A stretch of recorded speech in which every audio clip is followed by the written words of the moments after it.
What is up, everybody, and welcome back to HeroesHearth Warcraft 3, where we're going to present you another replay cast, cast by yours truly, Kendric. It's my pleasure to show you this game between JohnnyCage and Hitman, both playing their main races. It's taken place on Twisted Meadows, one of the oldest maps in competitive Warcraft 3 that we have, and both players are hitting each other with full force, playing their main races. Most of you might be familiar with the names already, but just in case you aren't, JohnnyCage is a very well-known European human player on the highest echelons of the competitive ladder. You can normally always find him. And his opponent there, Ludique, also known as Hitman, of course, very well-known player, used to be Fight Night champion here on HeroesHearth for several weeks. Really good to see him again back in action. I really loved his style when he, first entered the format. I personally wasn't really sure what to expect because I knew he was a good player, but I wasn't sure how strong he could really, prove to be to me because I hadn't really watched many games back then of his.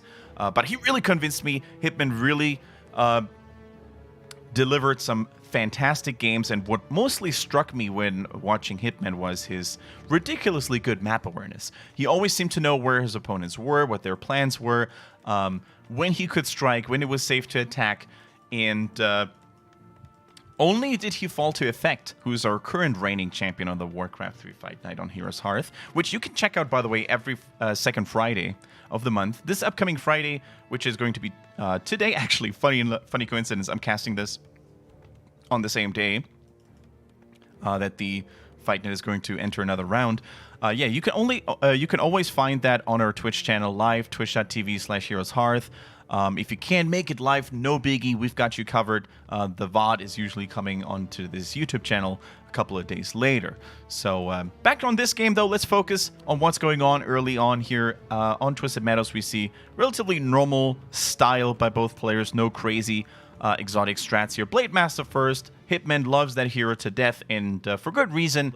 Still very strong after all those changes. Back to good crits, scaling with attack damage as well, not just agility. So really cool. He baits over the rock golem from the laboratory over here. This is why the top left position on Twisted Meadow is one of the best positions for orc players in particular, because with just one grunt and one blade master and a burrow helping out as well to take this guy down a little faster, you can get a nice item first, relatively first, and oh boy, Sobi Mask is one of the nicest items you could possibly hope to find here, because mana regeneration is good on every hero, and this item will be a very welcomed one for the Shadow Hunter as a second hero later, who's so dependent on mana to cast Healing Wave, and just to support the army, the orc army in this way. His opponent JohnnyCage is doing the exact same thing, albeit a little bit more standard, uses militia, 1, 2, 3, 4, 5 militias at the same time, so not too big of a commitment there, and creeps the laboratory himself as well. What does he find?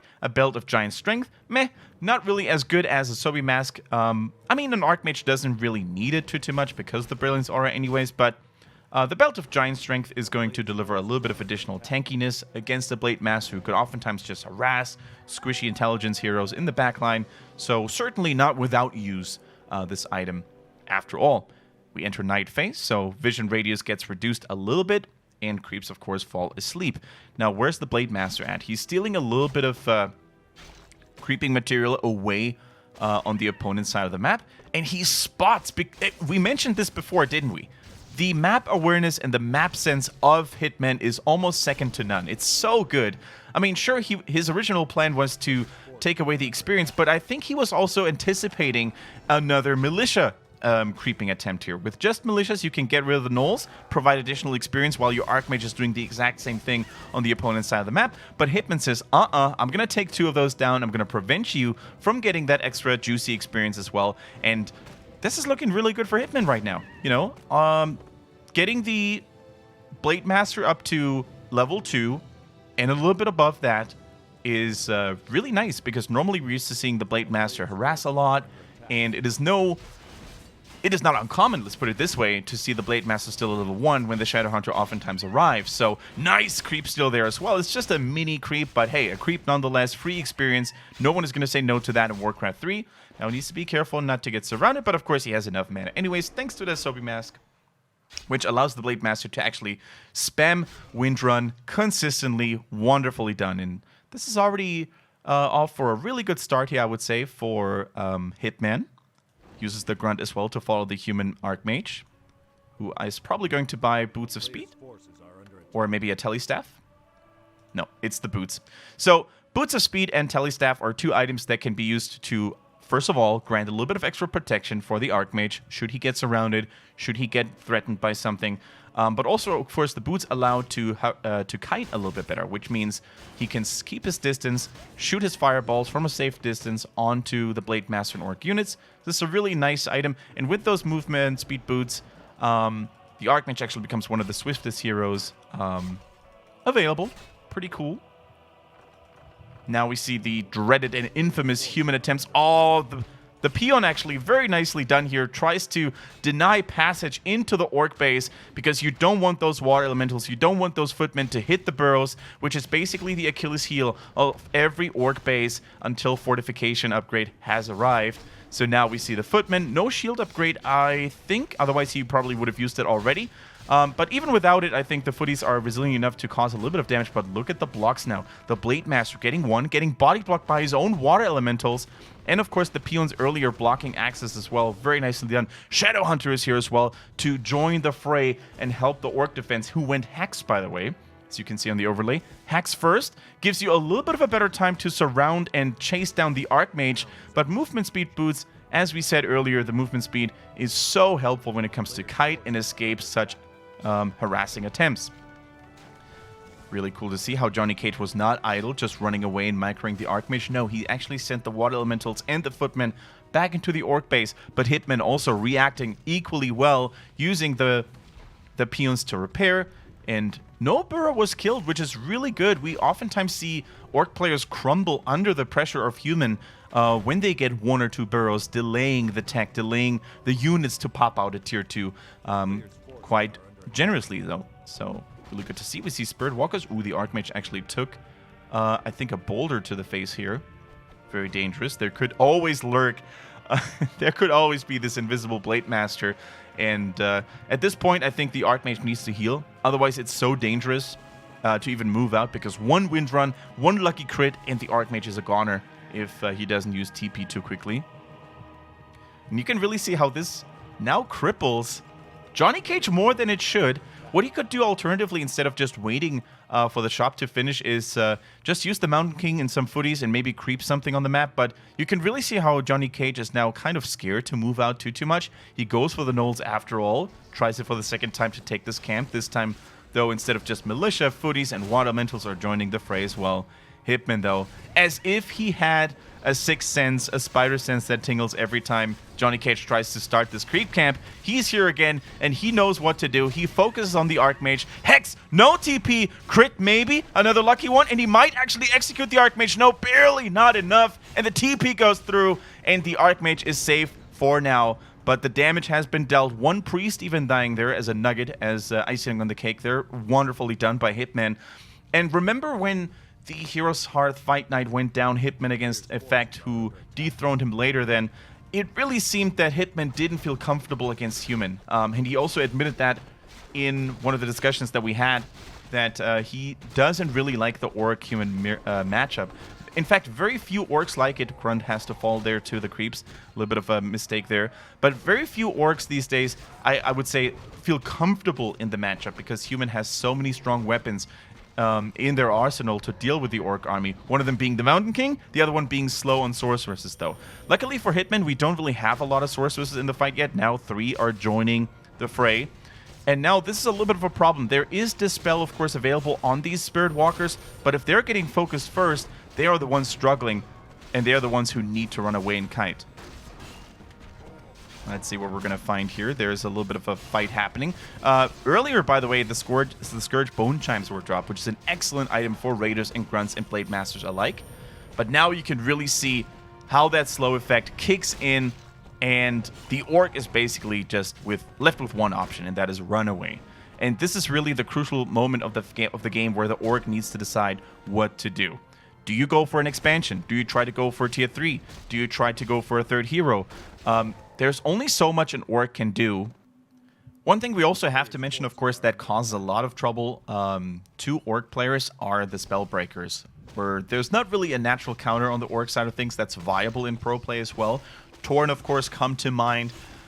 Strong normal damage just demolishes Spellbreakers quite nicely, but Torrents are very susceptible to slow, they're very susceptible to really anything almost that the human army has, and are very hard to afford when you only, you know, are at one base. So those are really not an option. So then you could argue maybe mass grunts. Certainly a nice way to deal with those, but once again, grunts are not really the strongest units to transition to into the very late game, unless you have maybe good upgrades, you know, available. Speaking of which, let's double check on upgrades.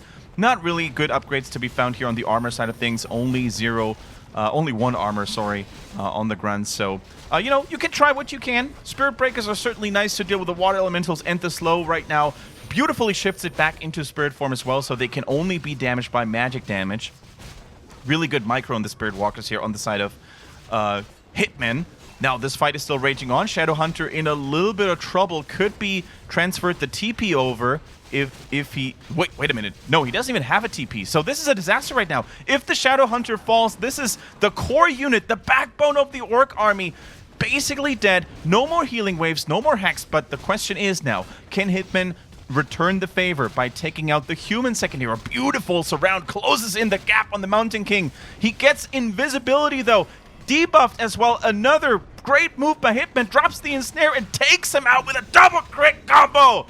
Wonderfully done. Hitman with golden micro abilities here, decasting, and both players are getting their second heroes back from the tavern because that's where the fight had gone down to in the first place.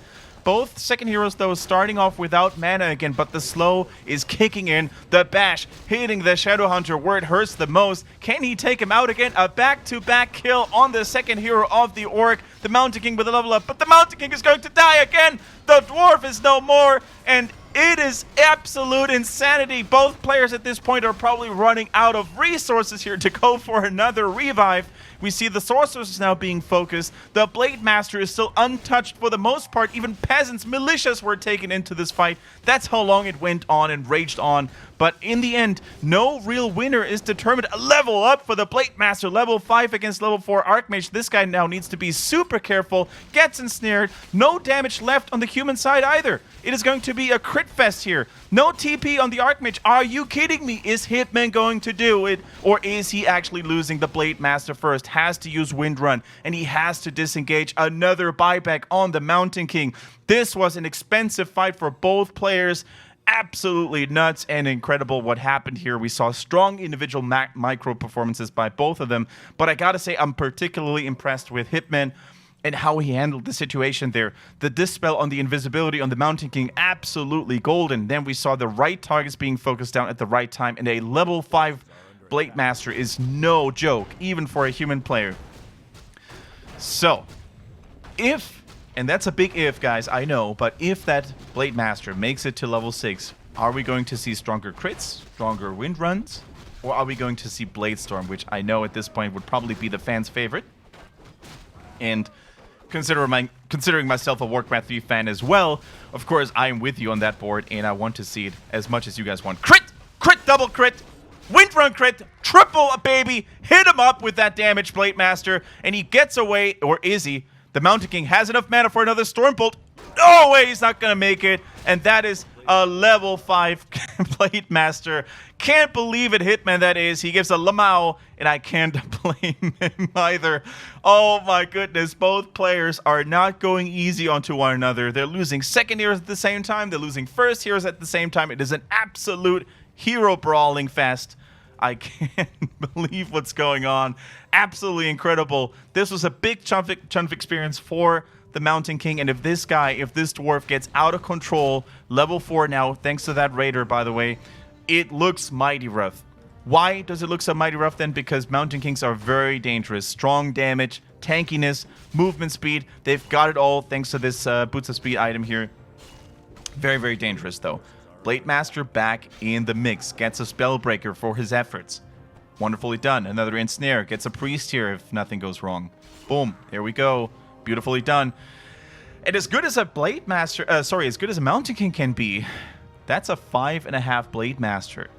with relatively decent items there as well. The Boots of Quel'Thalas, one of the best items you could possibly find on this guy, thanks to the extra agility it provides. Gloves of Haste, not to be underestimated.